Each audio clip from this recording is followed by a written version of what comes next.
तो गाइस मैं हूं अंकित और आप देख रहे हैं रेसलिंग फैंस नेटवर्क। शुरू करते हैं गाइस अपनी बातों को सबसे पहले ब्रडी ली यानी कि लुक हार्पर से। तो आज का दिन काफ़ी मेमोरेबल है लोगों के लिए, अच्छी चीज़ के लिए नहीं लेकिन काफ़ी एक अनफॉर्चुनेट चीज़ के लिए।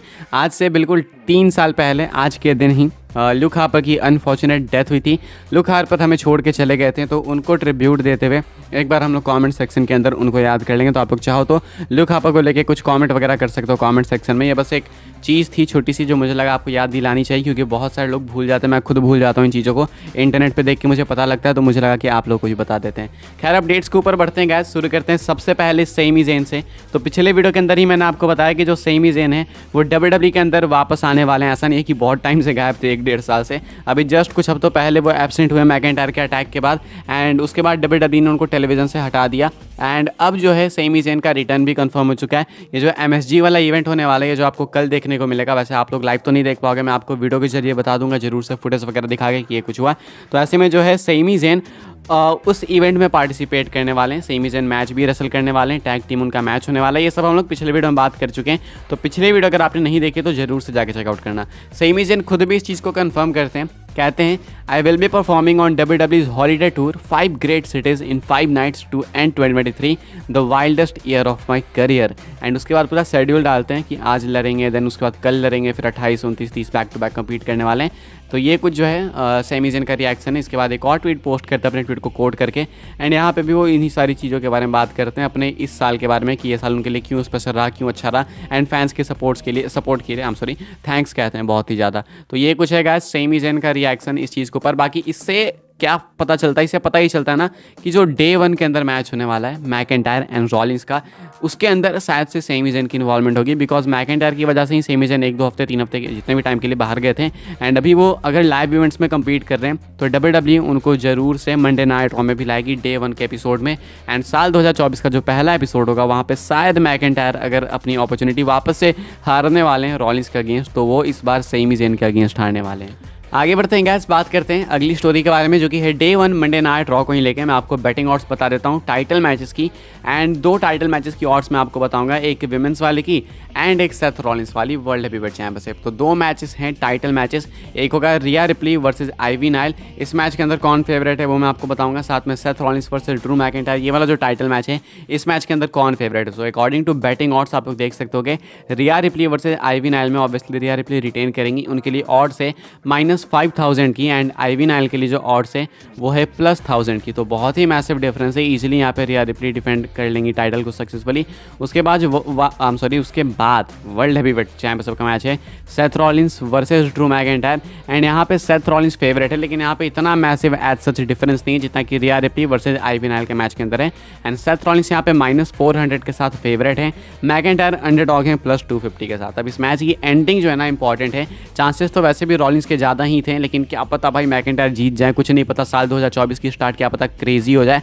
लेकिन मैकइंटायर के रास्ते में अगर कोई कांटा बन के आएंगे तो भाई वो होंगे Sami Zayn, and Sami Zayn पे जो अटैक किया था बैकस्टेज मैकइंटायर ने वो उनके ऊपर भारी पड़ेगा इस टाइटल मैच के अंदर। तो ऑलरेडी काफ़ी प्रेडिक्टेबल लग रही है चीज़ें, अगर WWE आउट ऑफ नोवेयर कुछ कर देती है भयंकर शॉकिंग चीज़ तो ज़रूर से मजा आ जाएगा, वरना अभी के हिसाब से चीज़ें काफ़ी ईजी टू प्रेडिक्ट है। मैकइंटायर हारेंगे, किस वजह से हारेंगे तो सेमी ज़ेन उनकी वजह बनेंगे। आइवी नाइल वर्सेस रिया रिप्ली मैच बहुत अच्छा होगा, लेकिन एंड में रिया रिप्ली अपनी टाइटल को सक्सेसफुली रिटेन करेंगे। रिया रिप्ली तो रेसलमेनिया से पहले हारने ही नहीं वाली, इससे पहले कितने मैचेस करा लो, रोयर रंबल करा लो, एलिमिनेशन चैम्बर करा लो, कोई चांस नहीं कि वो हारने वाली हैं। आगे बढ़ते हैं गैस, बात करते हैं अगली स्टोरी के बारे में, जो कि है पॉल हेमन को लेके। तो पॉल हेमन ने ट्राइबल चीफ रोमन रेंस को लेके एक बहुत ही मैसिव स्टेटमेंट दी है। अगर आपने देखा होगा आज का रॉ का एपिसोड, आज के रॉ के एपिसोड को बहुत कम लोगों ने देखा है, मैं भी उनमें से हूँ, मैंने भी नहीं देखा मंडे नाइट रॉ को, एंड मिस इसलिए करा था हमने क्योंकि वो बेस्ट ऑफ होता, टॉप 10 टॉप 5 कौन देखेगा भाई, इससे अच्छा यूट्यूब पे देख लेंगे ये सारी चीज़ें।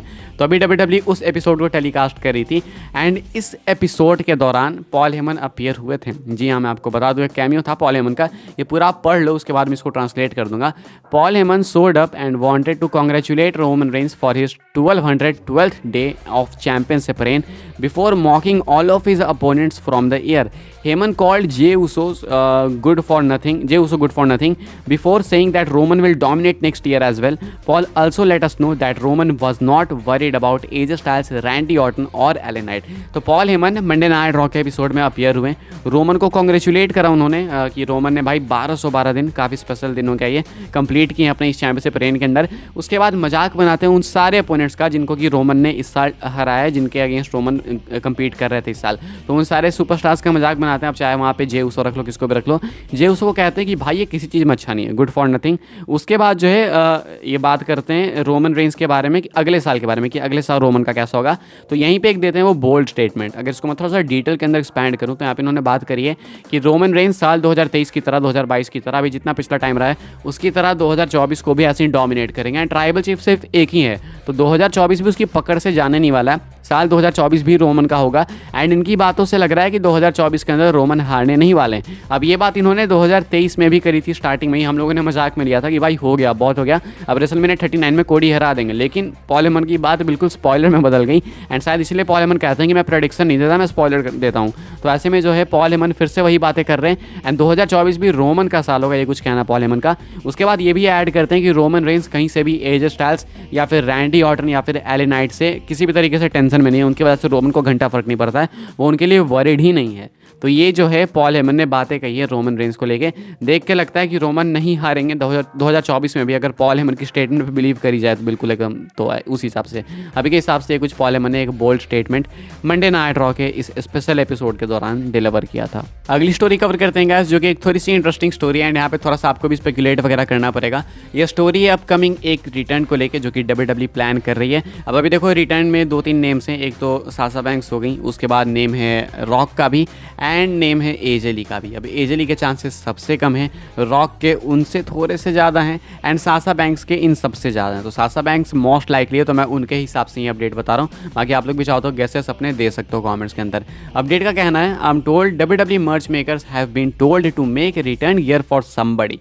अब no further information at this time, I will update you guys once I find out. तो यहाँ पे बताया जा रहा है कि अभी के हिसाब से इनको जो है पता चला है कि जो मर्च मेकर्स हैं WWE के, उन्हें जो है ऑर्डर मिला है कि ये लोग जो है रिटर्न गियर बनाए किसी सर्टेन सुपरस्टार के लिए. अब ये सर्टेन सुपरस्टार, ये समबडी कौन है? क्या यहाँ पे सासा बैंक्स की बात हो रही है? मैं तो उनका ही गेसेस कर सकता हूँ, मुझे लगता है, क्योंकि अगर रॉक की बात करें तो आई डोंट थिंक कि WWE इतना फोकस करेगी रॉक के रिटर्न गियर के ऊपर. लेकिन कर भी सकती है, कोई नहीं पता, कुछ भी हो सकता है. लेकिन अभी के हिसाब से माने ये जा रही है इस अपडेट के अकॉर्डिंग कि WWE किसी एक सर्टेन समवन के लिए रिटर्न गियर प्रिपेयर करा रही है. एंड मुझे लगता है कि ये रॉयल रंबल में ही होगा रिटर्न. एंड ये सासा बैंक्स का, ये मेरे गेसेस हैं गाइस. आप लोग भी चाहो तो अपने गेसेस कमेंट करके बता सकते हो ज़रूर से. बाकी और कोई नेम हो तो वो भी लिख देना. इस वीडियो के लिए यही कुछ अपडेट्स आई, होप्स आपको इन्फॉर्मेशन मिली हो तो प्लीज़ वीडियो को लाइक करें, शेयर करें, सब्सक्राइब करें चैनल को, ताकि आने वाले टाइम में आपको और भी ऐसी WWE की न्यूज़, रूमर, अपडेट सब कुछ टाइम टू टाइम मिलती रहे. एंड इवन भाई अभी तो रॉयल रंबल भी आने वाला है, रेसलमेनिया सीजन चलने वाला है, तो अभी भयंकर अपडेट्स आएगी. तो फॉलो करके एक्टिव रहना, यानी सब्सक्राइब कर लें चैनल को. बाकी मिलते हैं अपनी नेक्स्ट ऑफेयर काफ़ी इंटरेस्टिंग वीडियो में. इंस्टाग्राम, ट्विटर, व्हाट्सएप सबके लिंक मिल जाएगी डिस्क्रिप्शन में. मिलते हैं अगली वीडियो में.